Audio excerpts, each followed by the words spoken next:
बनाने का अधिकार है।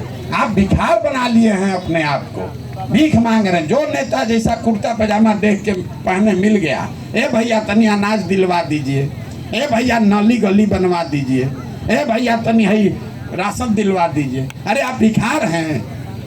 आपको राजा बनाने का अधिकार दिया गया है। जिसको आप बटन दबाते हैं वो राजा बनता है। आपका एक वोट लेकर जाता है। 40 लाख करोड़ रुपया का मालिक है, 40 लाख करोड़, और आप उसको 4 किलो अनाजे में वोट दे रहे हैं। तो आपका दुर्दशा नहीं होगा तो किसका दुर्दशा होगा? यही बताने आए हैं। एगो मंत्र सिखा कर जा रहे हैं, गप मत कीजिए, सुन लीजिए। एगो मंत्र सिखा रहे हैं, कैसे निकलिएगा इससे। वोट देते समय जिसको वोट देना है दीजिए, लेकिन वोट देते समय स्वार्थी बनिए। अपना स्वार्थ देखिए, अपने बच्चों का स्वार्थ देखिए।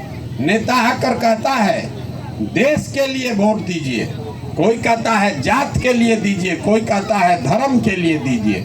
हम आपको एगो संकल्प दिलाना चाहते हैं। संकल्प लीजिए कि अगली बार वोट जात के लिए नहीं, धर्म के लिए नहीं, देश के लिए नहीं, नेता के लिए नहीं, अपने बच्चों के लिए देंगे, अपने बच्चों के लिए देंगे।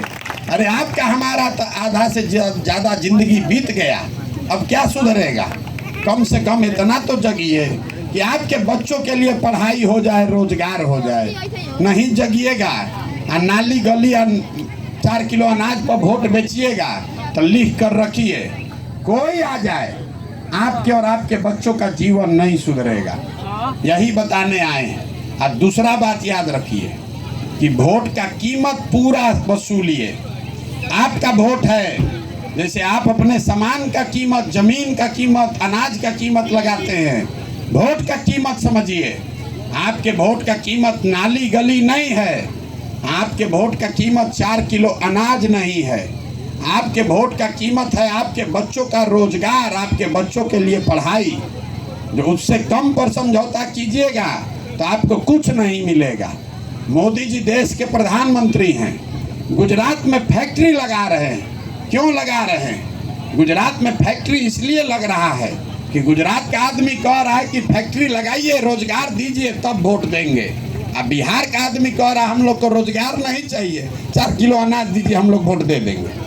तो 4 किलो अनाजे पर आप अपना ईमान बेचे हैं, 4 किलो अनाज पर आप अपने बच्चों का भविष्य बेच रहे हैं।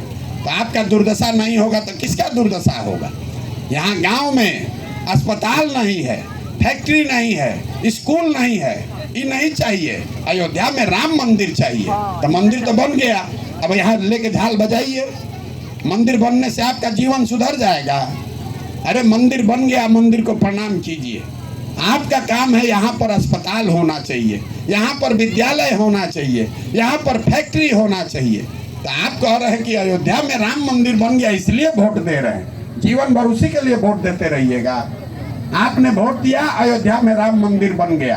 अब संकल्प लीजिए कि नहीं, अब यहाँ फैक्ट्री चाहिए, तब वोट देंगे। तो फैक्ट्री भी लगेगा, खड़ा होइएगा तब ना। तो यही एगो मंत्र बता के जा रहे हैं, इसको याद रखिए। अगली बार वोट जिसको देना है दीजिए, लेकिन वोट अपने बच्चों के लिए दीजिए। अगर आप अपने बच्चों की चिंता नहीं कीजिएगा तो कोई दुनिया में आपके बच्चे का चिंता नहीं करेगा, चाहे आपके जात का है, आपके दल का है, आपके धर्म का है। अपने बच्चों की चिंता आपको करनी पड़ेगी। और वोट की कीमत है आपके बच्चों का रोजगार और पढ़ाई। कम पर सौदा मत कीजिए, किलो अनाज पर वोट मत बेचिए। यही कहने के लिए हाथ जोड़कर आपको गांव गांव घूम रहे हैं। 11.5 महीना से पैदल चल रहे हैं, 4000 से ज़्यादा गांव में गए हैं। सबको हाथ जोड़ के समझा रहे हैं, एक बार जगिए, अपने लिए नहीं तो अपने बच्चों के लिए जगिए, और नहीं तो इसी दुर्दशा में आपके बच्चों को भी जीना पड़ेगा। हम कोई मीठा बात नहीं बोलते हैं, लेकिन आपको हुआ है रोग और आप लड्डू खाइएगा तो आपका तबीयत और बिगड़ेगा।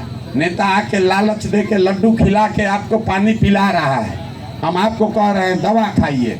दवा ये है कि जिस नेता ने काम नहीं किया, आपके जात का है कि धर्म का है, उसको झाड़ू लेके मार के बाहर भगाइए, तब न सुधरेगा। अरे आपके बच्चों का पेट पर लात मार रहा है और आप उसको जात के नाम पर वोट दे रहे हैं, आप उसको हिंदू मुसलमान के नाम पर वोट दे रहे हैं। तो आपके बच्चों के पेट पर जो लात मारा उसको आप वोट दीजिएगा। तो आपके बच्चों के लिए का दोषी कौन है, नेता है कि आप हैं?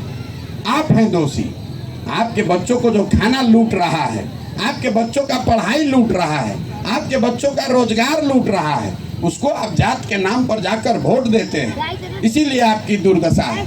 तो एक बार नेता का चेहरा मत देखिए, अपने बच्चों का चेहरा देखिए। देखिए कि आपके बच्चों के शरीर पर कपड़ा नहीं है, आपके बच्चों के पैर में चप्पल नहीं है, आपके बच्चों के लिए खाने का अनाज नहीं है, और आप नेता के चक्कर में पड़े हैं। यही बात समझा रहे हैं। समझ में आए तो बहुत अच्छा, और न समझ में आए तो जैसे जिंदगी चल रहा है वैसे चलाइए। बहुत बहुत धन्यवाद। आप सभी से अनुरोध है कि